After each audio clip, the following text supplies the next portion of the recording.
We're live. Listen, did we give us a minute to the fridge? Give us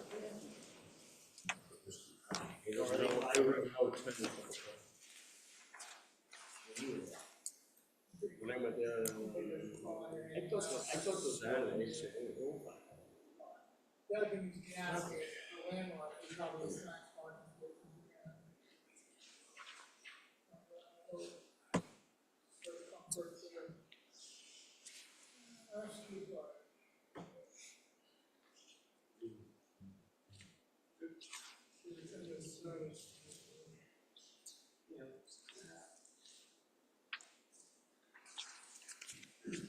I'm sure this one's gonna be totally straightforward.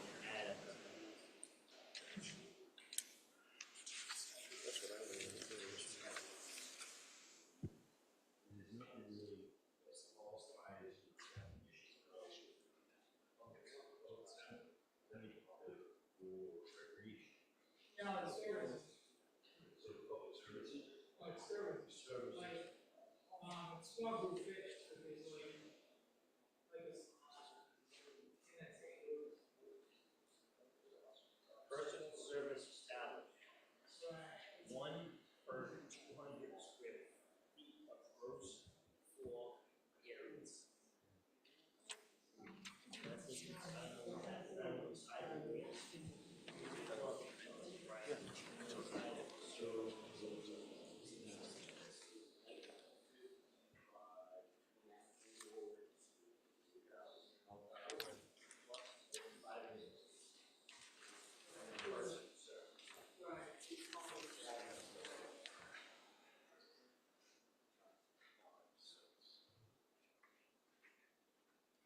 This is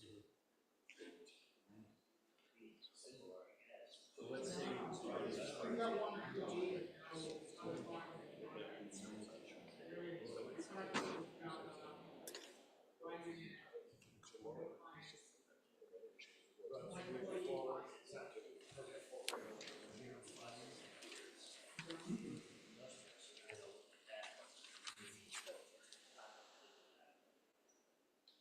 So right here.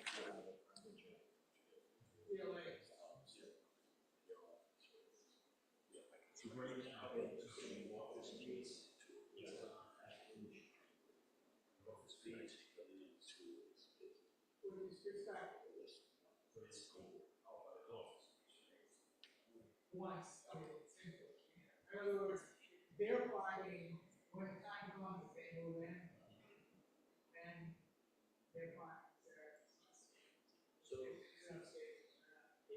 Right now, we've got 68 plus. industrial uses, industrial district uses. One space per every 500 feet of floor area devoted to the manufacturing of or one space per employee. I would say probably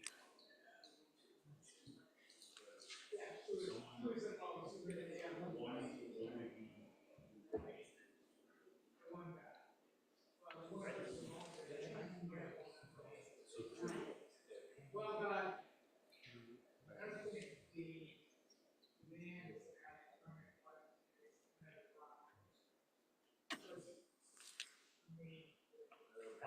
We gotta get going. Okay, you guys ready? Make sure you turn your mics on, please. Okay. All right, the Smithfield Zoning Board of Review for August 6, 2025 is in session. Sharon, could you please read the emergency evacuation notices? In case of an emergency, there are two main exits out of the chambers. The first is to the right side of the stage and up the stairs, through the doorway Yes, and down the yes. stairway, out the back side of the town hall. The second is out the back of the chambers to the exit doorway to the stairway out the front of the town hall. The men's facilities are through the back of the chambers, past the stairway around the corner on the right, and the ladies' facilities are through the back door of the chambers straight up the stairs and on the left. Please do not use the elevator in times of emergencies. Okay, the members of the zoning board who are here tonight is myself, Richard Levely, Chairman, John Hunt, Vice Chair, Ed Savito, Linda Marcello is not here tonight, so Brian Thalman will be the alternate. Frank Smith as member, and Pina Cannavale as an alternate. David Usillo is our board solicitor, and our stenographer, Tracy Shepherd. Tracy Shepherd.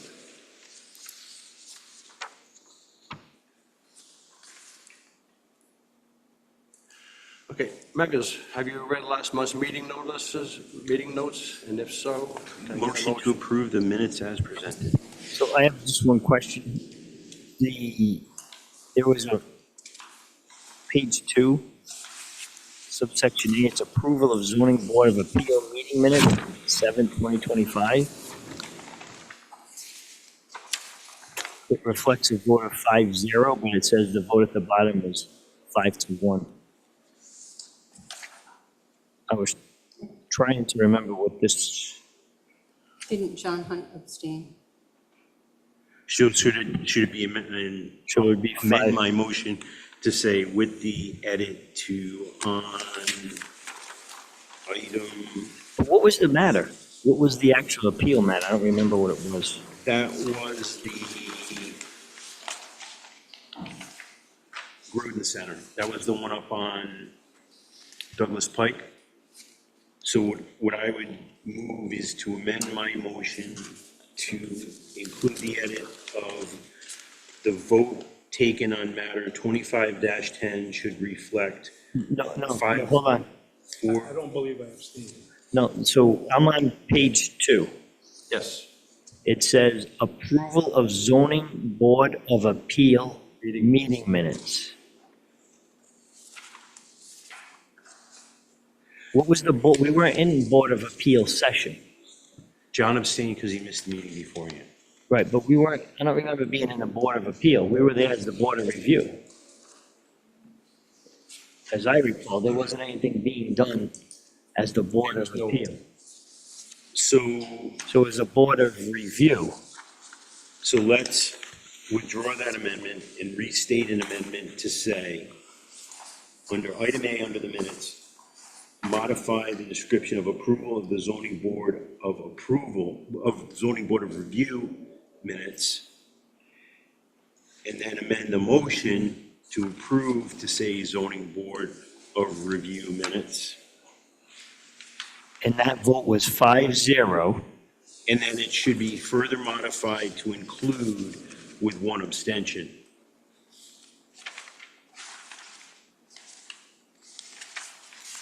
Do you have that, Ms. Sharon? Yeah. Do you have that? Okay.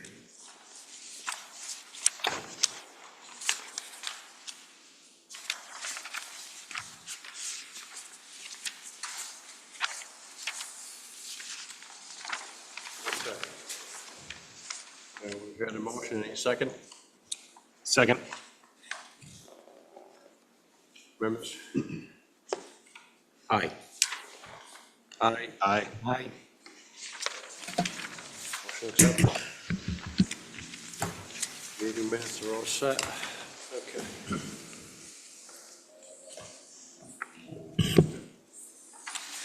Sharon, want to call the first case? I know it's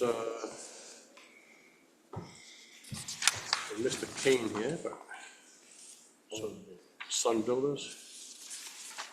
23-012 Sun Builders Incorporated as applicant and Sun Builders Incorporated as Cloverleaf IAT LLC as owners of property listed at 0 Putnam Pike, 270 Putnam Pike, 0 Brush Street, and 280 Putnam Pike listed as Assessor's Plat 35 lots 1, 1A, 1D, and 2, seek an extension to previously granted resolution.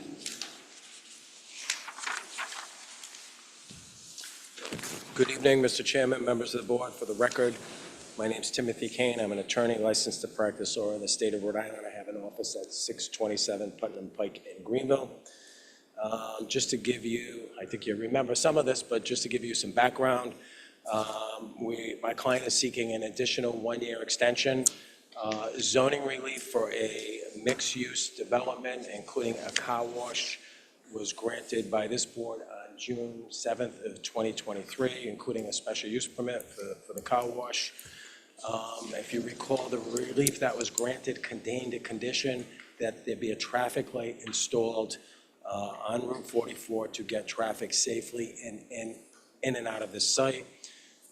My client, during the first year and continues right up until recently, has been trying diligently, lobbying the DOT, local and state officials to get a light there. The DOT has been saying no thus far, that the existing traffic and the traffic that this project will generate does not warrant a light, according to DOT. We came back before you about this time last year and asked that that condition be removed, and that was a big no, that you folks felt it wouldn't be safe. I mean, we didn't fight that too much, right? There has been we came back before you last year, but you did give us a one-year continuance. We're back asking for another one. There has been a change with the Churchill and Banks development, or the Club 44 property, as we know. There's a new version of that that's going before the town council, and then I would assume to the planning board, that involves a kind of a medical building and apartments. And we're hopeful that working with those developers and the town and the planning board and the DOT, that we may be able to get a light at that spot, because we're hoping that the traffic that generates, in addition to the existing traffic and the traffic that my client's proposal will generate, will allow a traffic light there. And accordingly, we're asking for one more continuance. I can make an offer of proof on the record. There's two things that you're supposed to show is due diligence and proceeding approvals, and I can make an offer of proof that my client has had numerous meetings with state, local officials trying to get a light there, and his traffic engineer. And since he's got the approvals, he's spent, tens of thousands of dollars in engineering fees and some legal fees too, pursuing the project. So those are the two things he's supposed to show. We would ask you for one more year, and hopefully we can bring the whole thing together. Mr. Lafredo is here. If you have any questions for him, I'm sure he'd be happy to answer them. Mr. Kane, Attorney Kane, is it due diligence or good cause on the second one? Let me get my... I think it's good cause. Just want to make sure. And I would, The evidence, I think, fits either statement. Yeah. I would affirm Mr. Kane's statement that, anytime you wish to cite a traffic signal, there is it's called a warrants analysis. There's several criteria that DOT evaluates proposals for adding a traffic light, and if you don't meet those criteria, you don't get the light. Now, to further elaborate on his point, I think with what may be coming down the road, the combined projects probably then satisfy the warrant analysis, which would allow. It was close last time. I mean, there was quite a bit of discussion about it. It's a very heavy traffic area. It's even gotten worse, I think, up there. But You unequivocally would not grant relief from that condition. I think that's the board's concern. That's been a concern of ours also.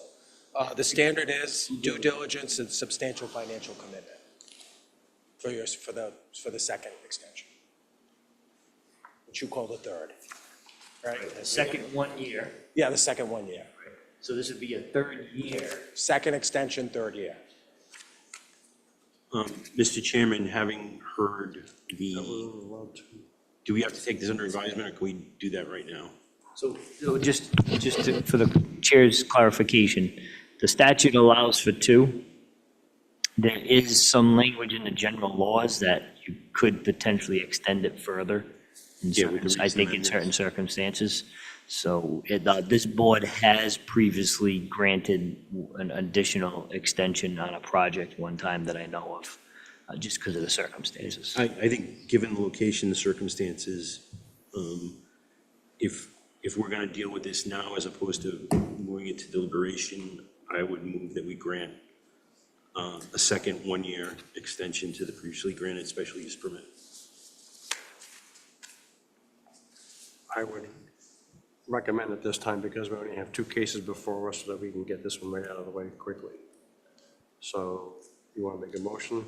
I'll restate the motion that, based on the evidence provided by the applicant, owner's attorney, and knowledge of the general project area, this board shall grant a second one-year extension to the previously granted special use permit.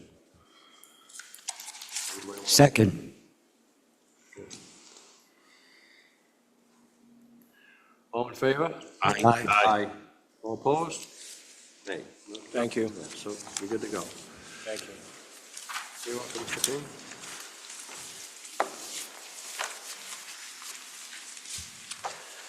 Okay. Next case, correct. 25-013, Full Circle Water Cremation as applicant and Appian Way Property LLC as owner of property located at 15 Appian Way, listed as plat 46, lot 287. Seek a special use permit under section 4.3.j.8 and 4.4.j.8, material processing, to operate a water cremation facility for deceased persons in an industrial district. Thank you again for the record on this matter. Tim Kane for the applicant and owner with regard to this application. So I do represent Full Circle Water Cremation LLC, and Mr. Ingmar Gosman, is the principal behind that LLC, is going to get up and testify. And he is proposing something new in Rhode Island, and certainly new in Smithfield. It's a water cremation facility for pets. Cremation is a misnomer because there's no burning that goes on here, and he'll explain that to you. And the property is located at 15 Appian Way, and it's a fairly new building with a vacant middle and a industrial park, a very nice industrial park. I'll call it an industrial/business park owned by Appian Well LLC, who is John DeLauro, who's also here tonight, and can answer any questions that you have. And he does rather nice things in the town of Smithfield, I think, anyway. So I'm going to call Mr. Gosman up, and he's going to bring you through what he wants to do. All right.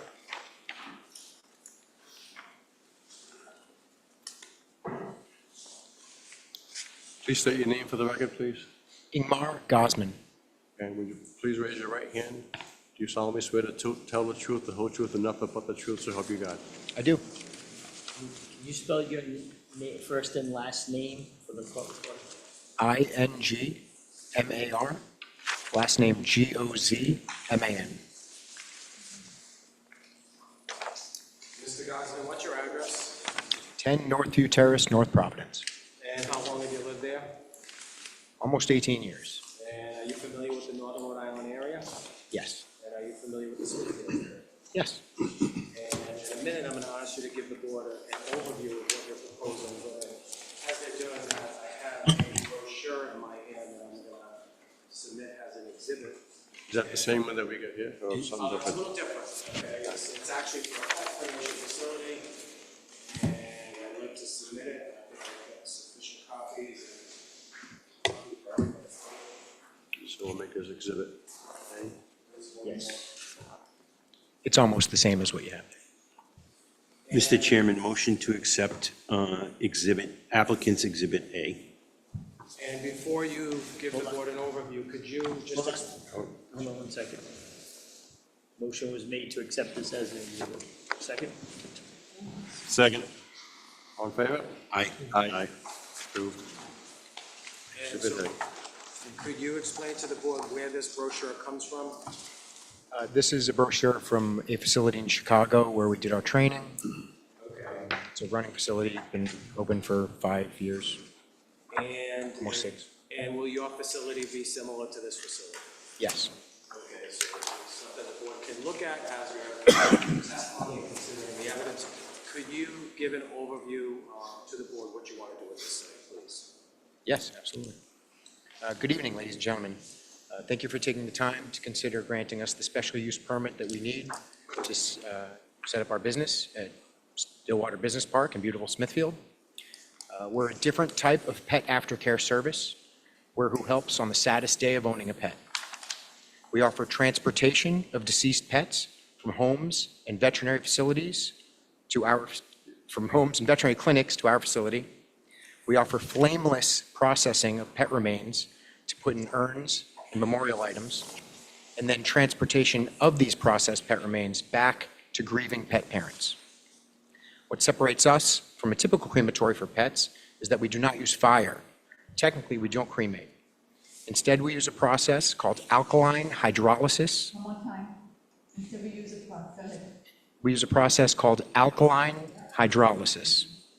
This is a water-based alternative to fire cremation that does not burn fossil fuels, does not require fire, smoke, or any unsightly smokestack, creates zero emissions or greenhouse gases, requires less than 1/10 the energy of flame cremation, and has two byproducts: solid, sterile remains and sterile nutrient-rich liquid composed of 96% water and 4% amino acids, sugars, salts, and soap. Sterile what? Sterile solid, sterile liquid, two byproducts. Sterile solid, I didn't bring the sterile liquid. So you just held something up. Can you describe to the board what that is? This is essentially ash. This is cremains. This is what you would get in an urn, the same way you would from a But fire that- crematorium. That right there is really just the bone matter, correct? Correct. Okay. It's amazing how much stuff I found online after going through this. And it was like, oh my God. Yeah. Thank you for looking it up. So this is our process. After discreetly transporting deceased pets to our facility, we create paw prints, fur clippings, and keepsakes for pet owners. Next, the deceased pets are respectfully placed in a clean, stainless steel, UL certified appliance about the size of a chest freezer. Looks like this. I'm going to introduce that as an exhibit. Mr. Chairman, motion to accept applicant's Exhibit B. I'll second it. You can't second. Huh? I can't? Okay. Can I get a second? Second. All in favor? Aye. Aye. Exhibit B. What is this called in Exhibit B? PET 550, Call it the, PET 550. yeah, call it the processing chamber. Yeah. This machine is manufactured specifically for alkaline hydrolysis of house pets from the size of a guinea pig to the size of a Great Dane. It's basically a skid that comes in, you're buying a skid, and is that a water heater in the back I see? Is that part of it, or? So just regular water, is that? That one has a Is regular that water for heater. that? Yes, correct. Okay. The machine gently and quietly circulates a solution of 95% water and sorry, may I? Or let me know when I should proceed. Go right ahead, sorry. The machine gently and quietly circulates a solution of 95% water and 5% salts until the process is complete and the body is reduced to its most basic building blocks. We then return the solid, sterile remains to the clients in an urn. I'm sorry, one more time. Can you just slow down a little bit? Yes, sorry about that. We then return the sterile, solid remains to the clients in an urn, and the sterile, nutrient-rich liquid that remains can either go to benefit the wastewater treatment facility, or it can be used as fertilizer. Massachusetts, our neighbor to the north, is already embracing alkaline hydrolysis for pets and has working facilities in Cape Cod and Woburn, with a third one on the way in the Berkshires. In Connecticut, our neighbor to the west, alkaline hydrolysis is legal for both pets and humans. Of over 400 pet alkaline hydrolysis machines in the US, 2/3 are located in industrial zones. Smithfield has several industrial parks, but this building, Smithfield has several industrial parks, but this building in Stillwater Business Park, it stood out to us because it's uniquely nestled in a quiet, scenic forest overlooking a river that connects Stump Pond to Stillwater Pond. We toured countless industrial parks, but once we saw Stillwater, we really could think of no better way to provide the dignified, gentle, earth-conscious goodbye that pets deserve. Additionally, the owner of this building, Mr. John DeLauro, has been very supportive of us. He's constructed and rented commercial real estate in this area for as long as anyone, and with his help and his network, this board can be confident the construction of our facility will be compliant with all local codes, procedures, inspections, and other such measures.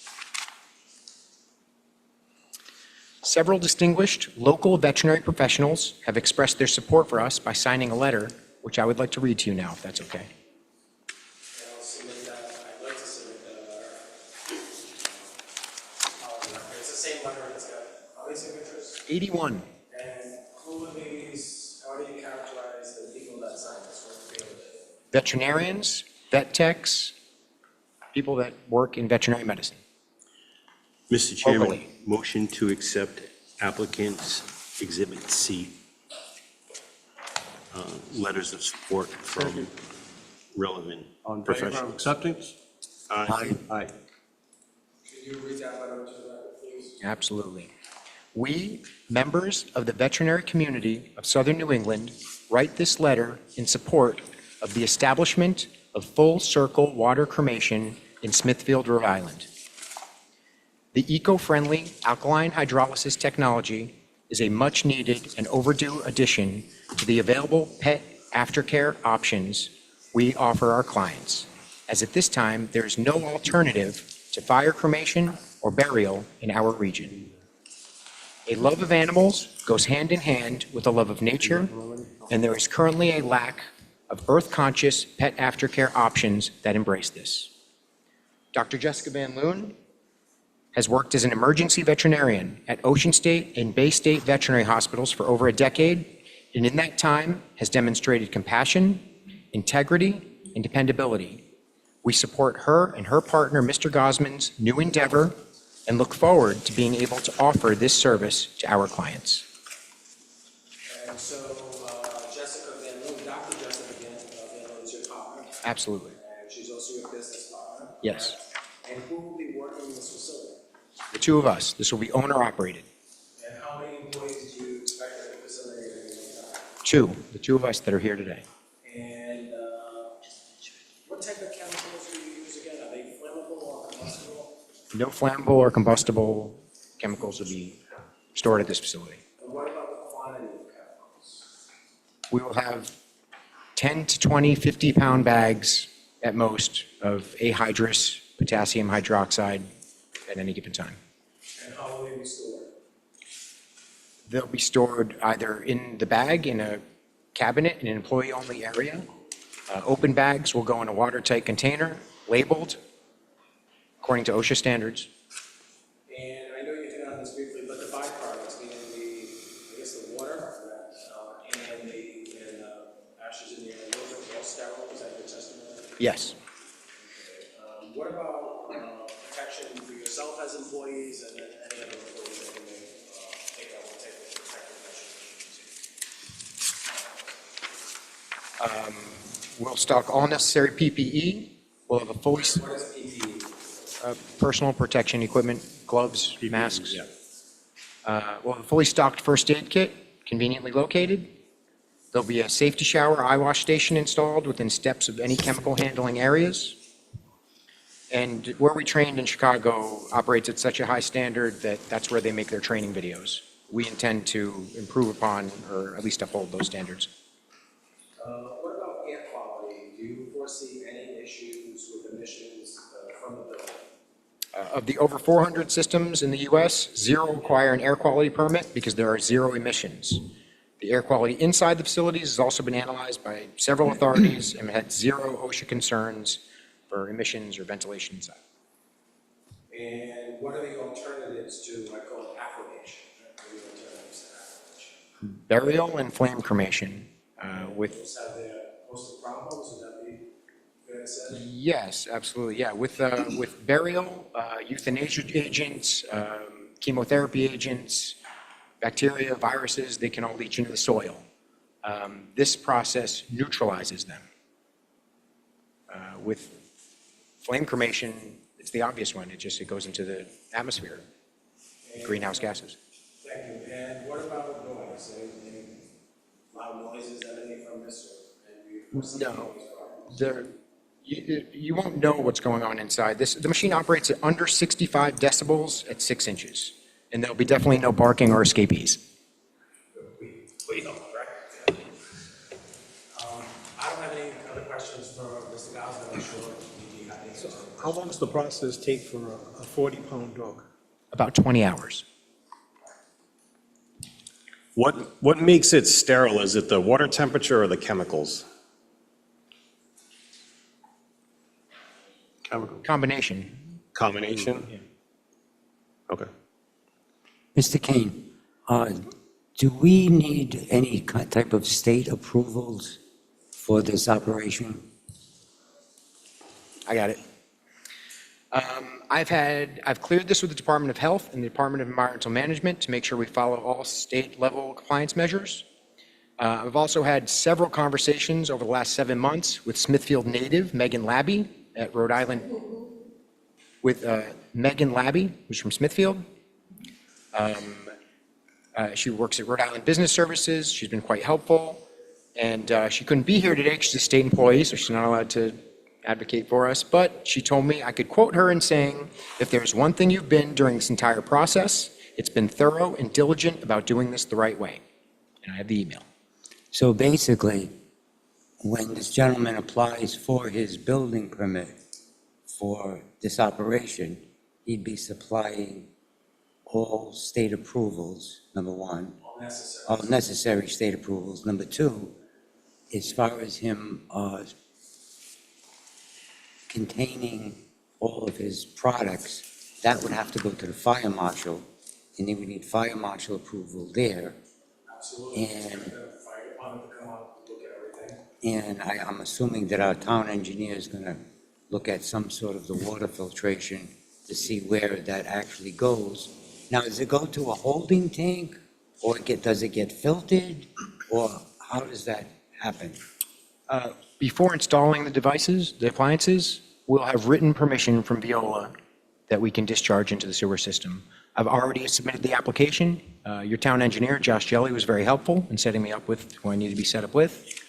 And I talked to him today. He said that I could tell you guys that the information I submitted was good and that we're just waiting on approval.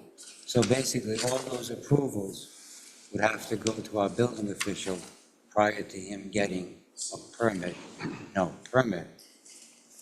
It's a pre-treatment permit for wastewater that we want from Veola. And it's a long application. It was 30 pages or so. It's been submitted in full. And Josh told me today that I forget the guy's name, the guy Veola looked at it, and he said the information's good and just needs to be finalized. How many of those machines are you going to have there? We'll have 2. 2.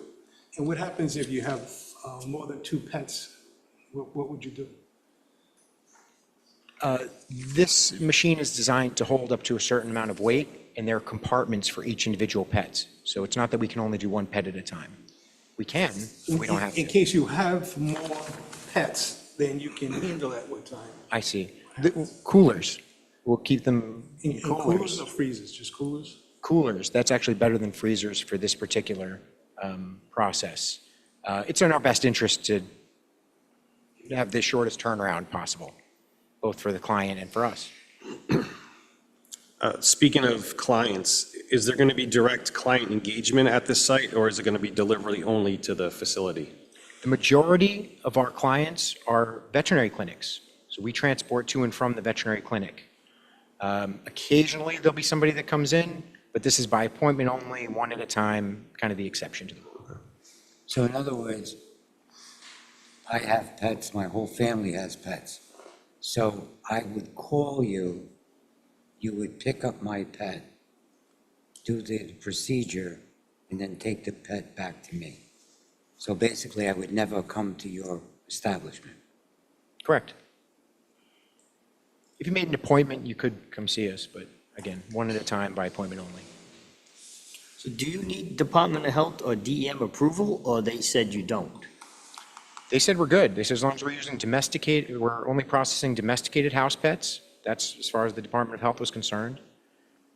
And we need the wastewater treatment approval From local? right? But I do think he's going to need some sort of letter from them accepting this operation for their approval.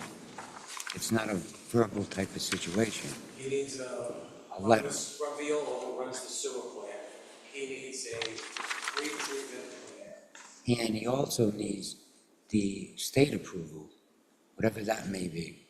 If he needs it, he's gonna get it. I think his testimony thus far is, to the best of his knowledge, he's contacted DEM and DOH, and they're not jurisdictional authorities. It's not an approval process. Well, basically, I mean, I can understand that, but for all practical purposes, to put everybody's mind at ease, I'm assuming that the building official would like some sort of letter stating that they're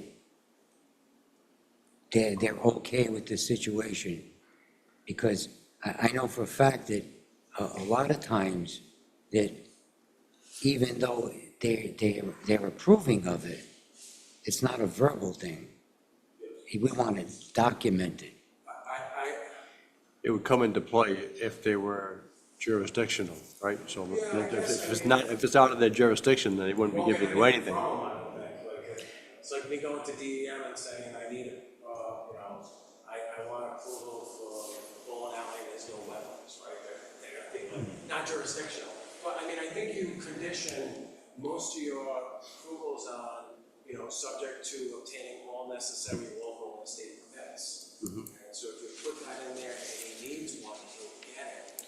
But I would not want to have to contact DOH and DEM and ask for a letter that's, because you're not going to get it from you. You're dealing with So cars. I'll direct this question to either one of you. In a traditional pet cremation process, what sort of approval would have, if this level of approval exists, would there be on the state level for a traditional cremation process? I don't know, but you might need some air quality stuff, right? I would guess, okay? There is an air quality requirement when you're burning something, yeah, absolutely. Yeah, and so I guess that's probably DEM, right?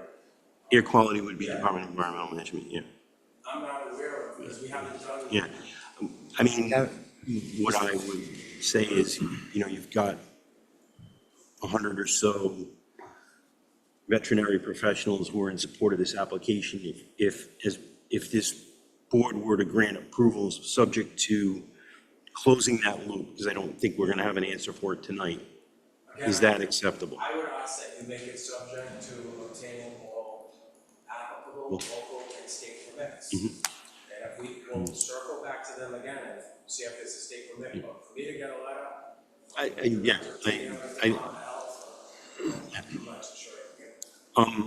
I've got a couple more questions related to the process, and, with it being new to us and the state in general, I kind of did a little bit of research online. My understanding of this aquamation process is that you're basically taking potable water, pushing the pH to an alkaline range, that in turn is going to break down the soft tissues in the organs of the body. And what's left is a chip, if the pet's been chipped, in the bones. You dry that. What happens after the aquamation process that gets the bones from the bone structure to what's in your vial? They're dried and then pulverized. So what equipment is also part of this process For the pulverization. for the pulverization? It's like a large blender. It's the Large same what? ones it's like a large blender or a grinding mill. It's about this big. And you put the remains inside, close the lid. hit So a that button. it's not heated or, No, they go in a proofing oven first. the other question I have is, I was at the site today and kind of reviewed the site conditions. Obviously, my perception of how the operation is going to be is the actual processing part of your operation would be on the lower level where the garage doors are. The sanitary sewer that you'll ultimately connect to is on the upper level. How are we going to get the water from point A to point B? I'm assuming some form of pump is going to be required. The machine is designed for this. It has a pump that can take it way more than the 8 feet necessary. Will we need to make provisions in the wastewater piping system that exists in the building to have backwater valves so nothing gets cross-contaminated within the system? The machine's designed to handle all that. It's got filters, it's got, everything's built in. It's designed to go yeah. right into the sewer So system. essentially, with the way the pump's going to work is it's going to charge a volume of water to the system, and then the pump's going to shut off. Not all of the water that is in the system will get discharged. There'll be stuff that filters back. I think what Using you're a trying to say is backflow preventer? most drainage sewer systems are all gravity. You're actually putting Oh, it's- forced yeah. water into the system that you don't want to be blowing back up in somebody else's toilet in the next cubicle over. And then, more importantly, is my understanding of the process, the drying process that you go through separates most of what is in the water. When you put it into a pump system, there is some agitation of the solution, if you will. Are we putting anything back into solution that creates a problem, or is that solved with the pretreatment program that Josh is having you go through? That's solved with the pretreatment. There's a very expensive filter that goes on there. I'm surmising that what we probably are looking at is the addition of a sampling manhole somewhere between where the building sewer exits the building and where your connection into the sewer system happens. If that's necessary? Based on your testimony, it sounds like you're going to need 3 parking spaces. One for your van, which I would anticipate remains on site all the time. Well, it goes in the garage, but yeah. We unload, to be clear, we unload inside the garage. Yep. It's discreet like that. So, you have roughly 1,000 square feet in the unit on the lower level, 24 by 50, give or take. So, are you going to need some form of firewall now to, if you're going to park the van indoors and it's going to remain there overnight, there's going to need to be some form of fire separation between It's not before us. where the van is stored and the habitable spaces. Brian, I think that question would be referred to Building official? our building official. Okay. Because probably the separation may already be there. It may, but we're also adding. But Yeah. that's not part of the special use. That's part of his building permit with the building official if he needs separation. Well, I would Fire argue separation. that the special use process involves a site plan review, and I'm trying to ascertain whether what we've Well, been there are presented. 2 parts to that. One, his plans are going to go to the fire marshal, and at that point, both the fire marshal and the building official will examine the building to see if, in fact, there's already fire separation, which there may be fire separation. If not, then you'll have to, the building official, and certainly the fire marshal, will tell him that, maybe he may need a sprinkler off the domestic line. I mean, but those are all questions for the fire marshal and the building official. So I'm trying to ascertain whether there are sufficient parking spaces on the site. We have a site plan that depicts 13. If I do a rough calculation based on the information we've been provided, there currently aren't enough based on one unit currently being occupied as a gymnasium. But I'm not talking about parking. You were talking about fire separation. That's the only I question. don't think we can bring the gymnasium into this discussion. It's not his issue. Right, it's It's existing. it's the building owner's issue, but not this issue. So we can't take a look, right now, we're looking at one piece of property, one piece of variance going in. That's all we're looking at. Whatever else is happening in the building will be between the building official and the owner after the fact. Well, I have some questions for the owner. They're pretty straightforward. The owner's here. Let's finish up with the Yes. applicant. That's pretty much what I had. I think you've satisfied that, between what you've presented and the steps you're going through with the town engineer, that this is a system that ultimately has, I guess my only other question is at some point down the road, is there any chance where you would be acclimating anything other than a domestic pet, and/or would it ever get to where you would potentially consider acclimating a human?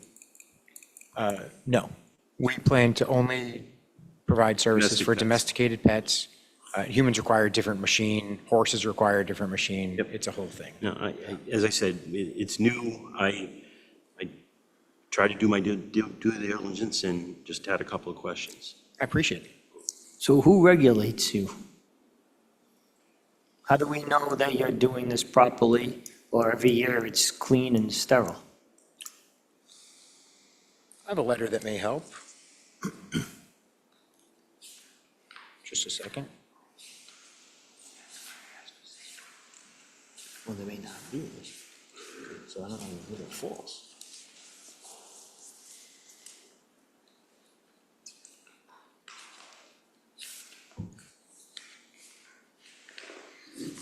Here we go. They're already doing this on humans. Right, but I think that's, Mr. I King, think, while he's looking for that, they will also satisfy the fire department also. I did. Oh, yes, crematorium. Make a sprinkler. Read this, it's like, ew. That's I can see.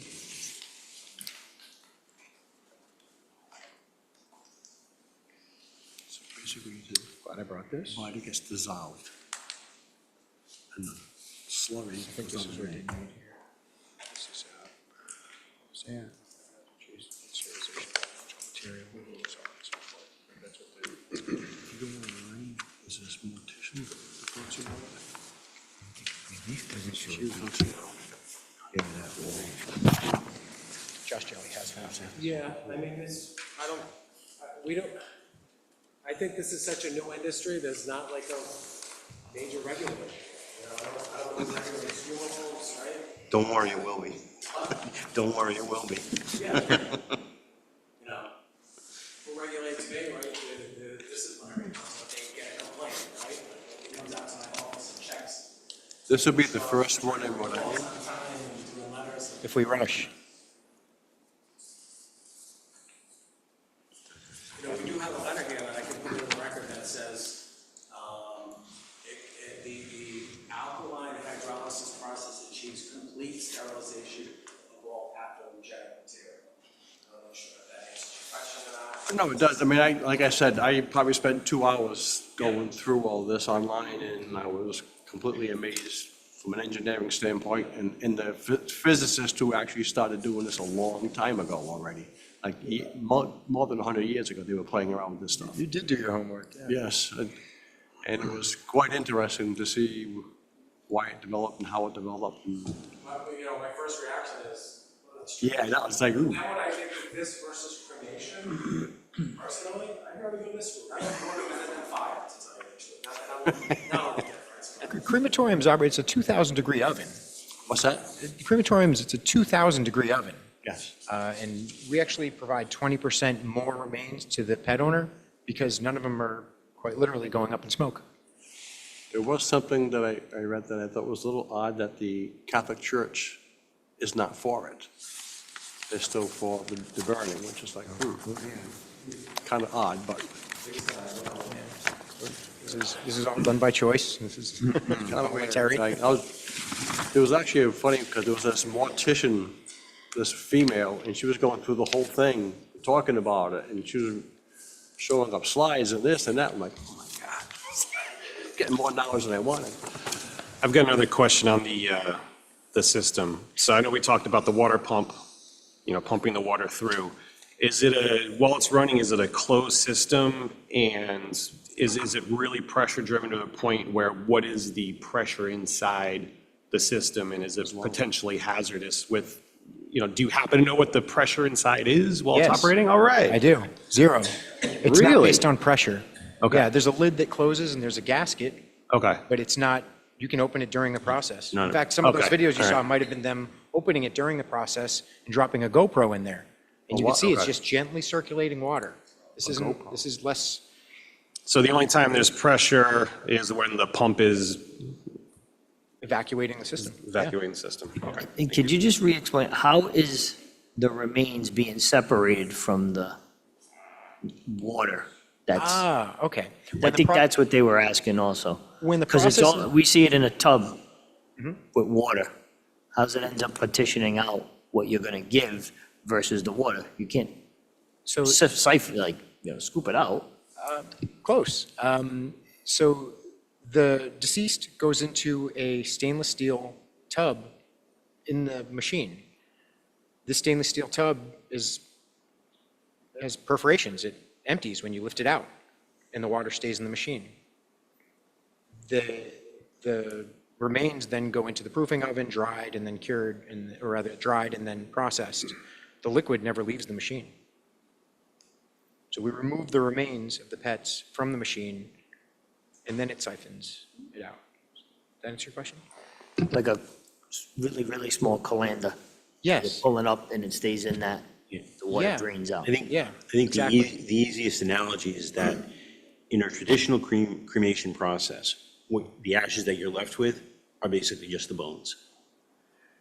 This process, so smaller bones at the temperatures that the cremation process occurs at are incinerated, which basically is why there's so much loss, as you will. Whereas this process, because it doesn't break down the bones, it leaves more of them, thus the increase in volume. Yes.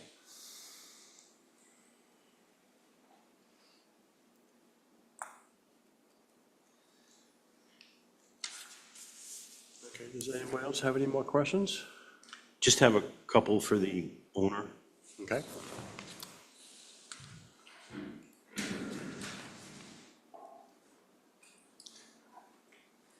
Good evening. Please state your name. and My where- name is John Del Oro, Dell''Oro. And residence? My residence is Bristol, Rhode Island, 345 Thames Street. Okay, raise your right hand, please. Do you solemnly swear to tell the truth, the whole truth, and nothing but the truth, so help you God? I do. Very good. Thank you. John, just a couple of questions. As part of what his final, assuming this board grants the permit, Yep. is it possible to get an updated site plan that includes the paved area that is on the immediate west side of the building? The one that we were provided shows that area is grassed, and when I did my site walk today, that area has been paved. There's a retaining wall behind it, The west side where the when you're electrical coming panels down- are. When you come down the driveway. Yeah. That little spot on, Yep. those two spots on the. And Yes, then, we can do that. right now, a portion of the building is being occupied by a fitness center. Yep. And when I was there today, the cars are parking where we designated on your site plan as a loading zone. Can that be striped and/or those That could be addressed. occupants instructed to use the spaces? Lastly is, what's the timing for getting the final coat of asphalt? This fall, I was planning on. I went there today, and obviously, a lot had to happen to get this site to work. And right now, there's an appreciable amount of erosion that is occurring where one of the issues is that the grade inlets are above the paving surface. So it's hard for some of the runoff to get to the, I let Josh know that a lot of the embankment right now is in the middle of the pond. And there's one spot. Where next to the it's actually first- undermined. To the first, you're referring to the, near the first catch basin coming down the driveway. Yep, just, I guess, to the East of it? east of that. Yep. Yes, I know the And spot. then the second catch basin, there's been some subsidence. Yep. maybe on the order of 2 to 3 inches. If we could just get that resolved prior to, I know we're seeing more and more heavier, intense rainfall It's been- events, and The site was a challenge, yes, for sure. if you're okay with us conditioning that those, Yeah, it needs to be addressed. I'm fine with it. that's all I have. Thank you. Oh, yeah, because somebody else sold Yeah. it. This is the property you bought from somebody else because of the site in the back, right? You came, Yep, right. the chair was reminding me of this. Yeah, when I drove up there, I was like, oh, that's a site we approved already, okay. Yeah, it is. It was I looked at, we were only given one of the site plans as part of the package, so I pulled up the permit history on DEM, and this approval was done as a modification to the original, so the building configuration, parking configurations changed, changed a yes. little bit, yeah. As you recall, the biggest change was the driveways. Yeah. The driveways had like a 12 or 14% slope, which would have been ridiculous. And I came to the town and we swapped a piece of land so I could create a normal sloped driveway to access the rear of the building. And my guess is the little addition of the parking area that took place was to facilitate a delivery truck being able to get in and out. Yeah, Okay. yeah. I could have left it, but it was space that we could utilize better. Thank you. So which is the fitness gym that's in there? What's the square footage of that fitness gym? Because we're trying to figure out parking overall, how this is all going to fit. Because with 13 spaces outlined, is there ability to increase parking for more spaces? There's, the area Brian referred to could become 2 more spaces. So right now, the plan shows 13 plus a handicap, or a total of 14 spaces, Well, and then we Yeah. could add, I think as the building gets occupied, it's probably, and whether those uses necessitate review by this board or not, but there is some latitude in our regulations for shared parking. So I think, we have where there's non-competing uses. right. What goes on there for parking right now? If you're in there, right? You have- So one of my companies I own is going to take the first 2 units, Unit 1 and 2. The gym you referred to is in Unit 5, and we're proposing to put Iggy in Unit 3. My 2 spaces, my company has 3 employees, and I usually walk there from my other building to go there, so I don't even need a parking spot. But there's two employees besides myself, and that would be for 2 of the tenants, or 2 of the spaces. And then the gym is, I forgot what 4 to 6. There's usually only 3 or 4 cars there at a time. It's a private gym, it's not for public, and they come during certain hours, and they all don't come at the same time. All the walls, I'm assuming, are all fire separated from each other? There is I'm trying to remember the rating, I think it's a half hour or a 1 hour wall. Should probably normally be 1 hour minimum, but What, excuse me? I believe it's 1 hour minimum separation. Because you can park cars in there, right? Yep. It's 5/8 on both sides, so it might be 1 hour. 1 hour. Yeah, it is. 5/8 is 1 hour. What about above? Is it It's a steel building, so it's got a, it's a. Mezzanine. No, the roof is like a. Flat roof. It's a fiberglass insulation and there's a liner, it's called a liner panel. between the garages and the Oh, office space? I'm sorry. That has a steel floor, steel deck with a plywood on top. Was it lightweight concrete poured? No, it's not a lightweight. We used a steel joist, not bar joist, but a steel frame flooring system. And that's fire rated above? I would have to see the UL rating on that. Yeah, I'd have to. I don't believe it, so. No, if in fact it's required, he would have to put ferrin and put 5/8 fire code. Right, exactly. Because steel really doesn't have that kind of a rating. I'm sorry, Mrs. Oh, steel doesn't have that kind of a rating. Correct. Tim, I have just two more quick questions for the applicant. I'm done. Thank you. Okay, thank you.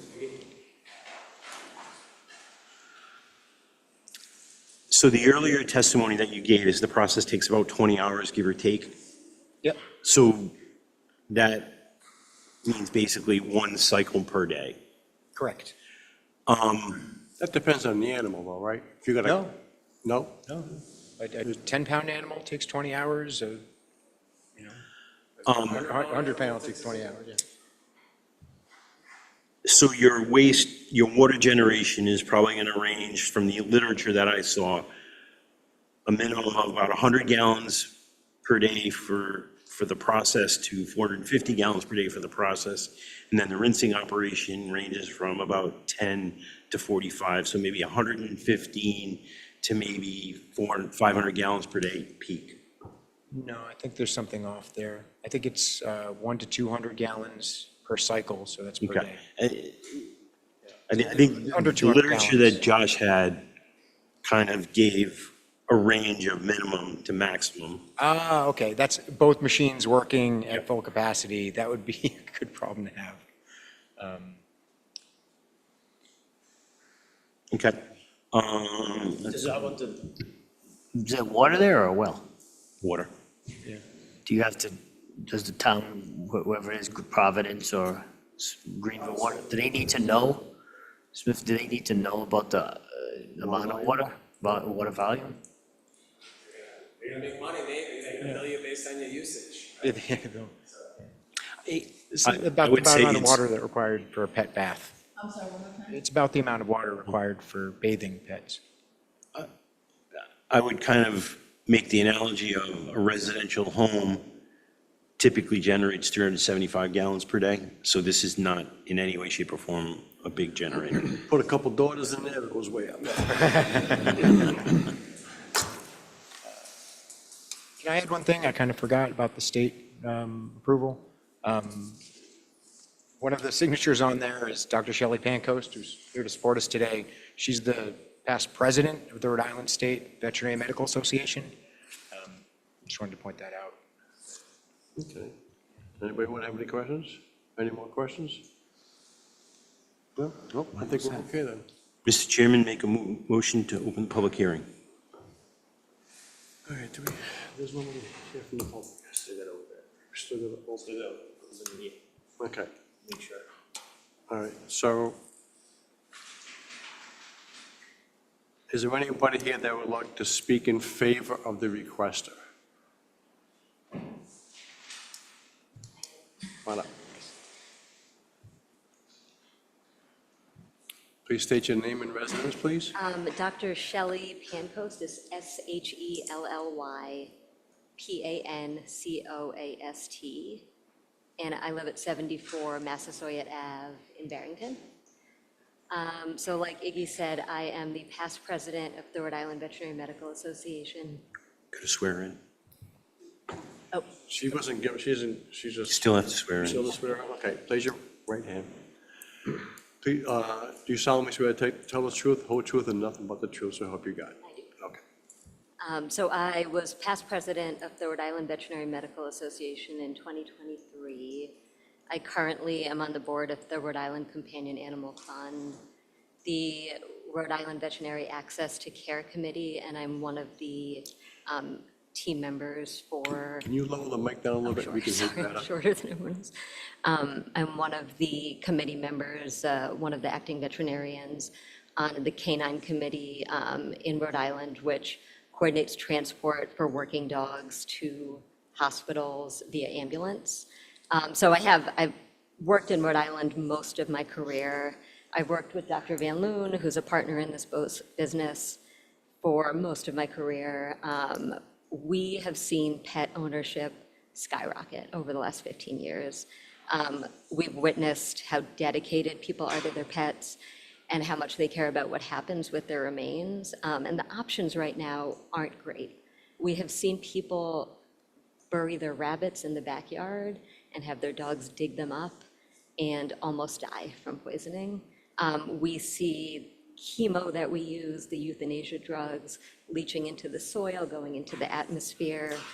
So veterinarians, we want another option, and we don't have one in Rhode Island. And alkaline hydrolysis, it solves these problems. It reduces harmful chemicals. You can literally use that water as fertilizer to fertilize your garden, which is amazing. And I think owners also deserve options of what to do with their pets' remains. And if I had that option with my own pets, I would choose it for sure, and I would recommend it to pet owners. And these two, Dr. Van Loon, I've worked with her for years, like I said. Her compassion and her dedication to the pets of Rhode Island is amazing. She has worked overnights her whole career when no one else is there to take care of people's pets. She is there. And I also grew up in Rhode Island. I've spent most of my life here. And I'm proud that Rhode Island has just a really strong history of promoting animal welfare, protecting the environment. And so Smithfield could be at the forefront of that if they had the first aquamation option for pets. So yeah, I think it's a great idea. So with all the veterinarians that signed the letter, this would be more of a pro-choice for all of them to go this route versus burning? I don't think so. I think we would still give owners options The option. because this is newer. But I think most of us who understand what the options are would not choose cremation or burial if we had this option. Okay, because I had 2 dogs that went through the cremation process. Yeah, and I think that is what most of us choose right now. But knowing that there's a better option, a cleaner option, an option where you get more of the remains, With these options, I remember the cremation wasn't cheap either, so it was like, would they be comparable in cost? Okay. And there aren't a lot of options in terms of, there's not a lot of crematoriums here, so adding another place would be good for business as well. So that, if you don't want to go to one of the 2 local crematoriums, you have a third option. Okay. All right. Anybody have any questions? Thank you. Thank you very much. Is there anybody else who would like to speak in favor of the request? Or anybody who wants to speak in opposition to the request? With nobody here, we close the public meeting. So moved. Motion to take the case under advisement. Make a motion, we take this under advisement. Second. All in favor? Aye. Aye. Okay.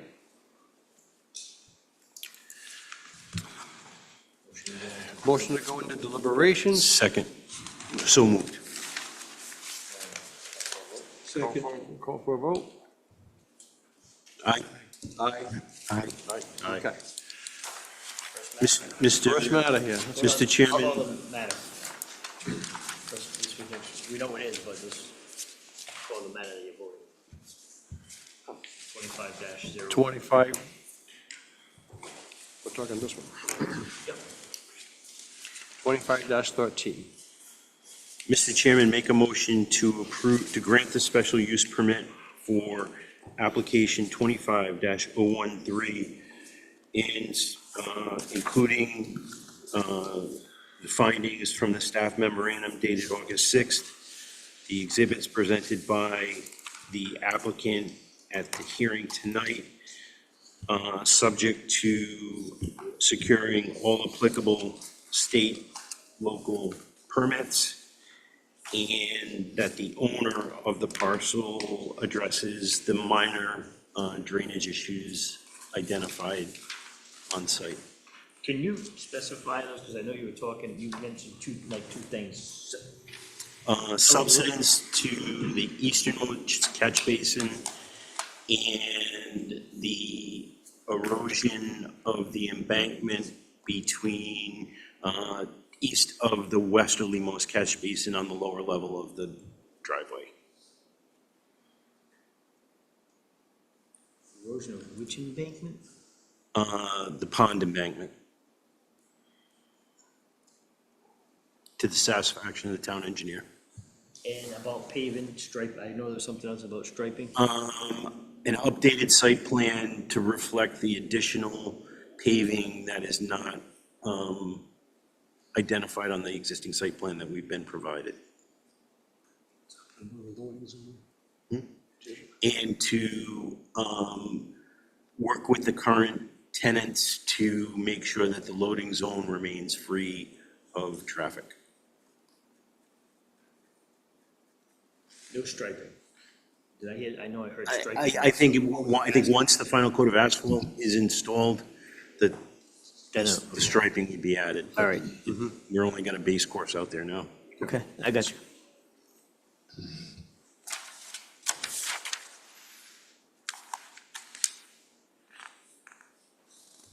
The only thing I don't know if we need to consider, or if it's something where you want to ask the zoning official to show up there in maybe a year or something, just to look at it and see how things are. Because there's really no regulatory basis on this, so I think it's left to Mr. Gentile. Volunteer him to swing out there in about 360 days and see how things are, at least to get an idea, and if there's some sort of issue or questions, he can tell them to come back before the board. Revise the motion to include a one-year check by the building official for. Thank you, Mr. Gentile, for volunteering to do that. Job security.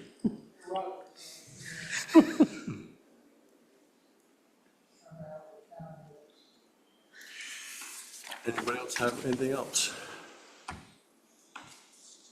Okay.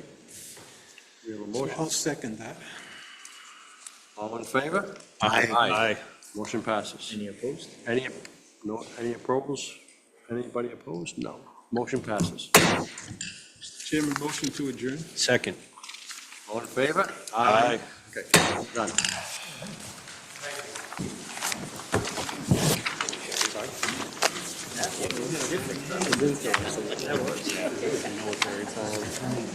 I'm so tricky. Once it goes past.